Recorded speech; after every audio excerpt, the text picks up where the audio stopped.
So ಆ ರೀತಿ ಬರ್ತಾ ಇದೆ ಅಂತ ಹೇಳ್ಬೋದು. ಎಲ್ರಿಗೂ ಕೂಡ ಖುಷಿ ಆಗ್ತಿದೆ. ಪ್ರತಿದಿನ ಸಂಜೆ 6:30ಕ್ಕೆ ಒಂದು ಧಾರಾವಾಹಿ ಪ್ರಸಾರವಾಗೋದು ಫೇವರೇಟ್ ಆಗಿದೆ. ಪ್ರಿಯಾ ಅವರು ಸೂಪರ್ ಆಗಿ ನಟಿಸ್ತಾ ಇದ್ದಾರೆ. ಪ್ರಿಯಾ ಅವರ ಒಂದು ಅದ್ಭುತವಾದಂಥ ಕ್ಷಣಗಳನ್ನು ನೀವಿಲ್ಲಿ ನೋಡ್ತಾ ಇರಬಹುದು. ಪ್ರಿಯಾ ಇದೇ ರೀತಿ ಚೆನ್ನಾಗಿ ನಟಿಸಲಿ. ಅದ್ಭುತವಾದಂಥ ಪಾತ್ರ ಸಿಕ್ಕಿದೆ ಇವರಿಗೆ. ಕೊಟ್ಟಂಥ ಪಾತ್ರವನ್ನು ಅಚ್ಚುಕಟ್ಟಾಗಿ ನಿಭಾಯಿಸ್ತಾ ಇದ್ದಾರೆ. ಇದೀಗ ಮನೆಯವರ ಸಮ್ಮುಖದಲ್ಲಿ ಪ್ರೇಮ ಮಹಾದೇವನನ್ನ ಮದುವೆ ಆಗಲು ನಿರಾಕರಿಸಿದ್ದಾಳೆ. ನಾನು ರಾಮನೇ ಮದುವೆ ಆಗಬೇಕು ಅಂತ ಕೂಡ ಒಂದು ತುದಿಗಾಲಲ್ಲಿ ನಿಂತಿದ್ದಾಳೆ.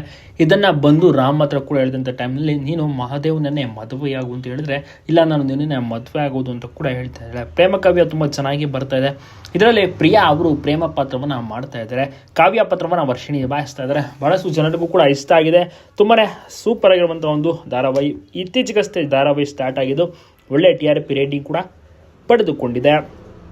ಪ್ರಿಯಾ ಅವರು ಇದಕ್ಕೂ ಮುಂಚೆ ಗಟ್ಟಿ ಮೇಳದಲ್ಲಿ ನಡೆಸ್ತಾ ಇದ್ರು, ಮತ್ತು ಕಾವೇರಿ ಕನ್ನಡ ಮೀಡಿಯಂ ಅದನ್ನಲ್ಲೂ ಕೂಡ ತುಂಬ ಚೆನ್ನಾಗಿ ಬಣ್ಣ ಹಚ್ಚಿದ್ರು. ಇದೀಗ ಮತ್ತೊಮ್ಮೆ ಪ್ರೇಮ ಕಾವ್ಯ ಧಾರಾವಾಹಿಯ ಮೂಲಕ ಕಿರುತೆರೆಯಲ್ಲಿ ಮಿಂಚಲು ರೆಡಿಯಾಗಿದ್ದು ತುಂಬ ಚೆನ್ನಾಗಿ TRP ರೇಟಿಂಗ್ ಕೂಡ ಸಿಗ್ತಾ ಇದೆ. ಎಲ್ಲರೂ ಕೂಡ ಇಷ್ಟಪಡ್ತಾ ಇದ್ದಾರೆ, ನೋಡ್ತಾ ಇದ್ದಾರೆ. ನೀವು ಕೂಡ ನೋಡ್ತಾ ಇದ್ದೀರಾ ಈ ಒಂದು ಧಾರಾವಾಹಿ ಪ್ರೇಮ ಕಾವ್ಯ? ತಪ್ಪದೆ ಕಮೆಂಟ್ ಮಾಡಿ ಎಲ್ಲ ಕಡೆ ವಿಡಿಯೋನ ಶೇರ್ ಮಾಡೋದನ್ನ ಮರಿಬಿಡಿ.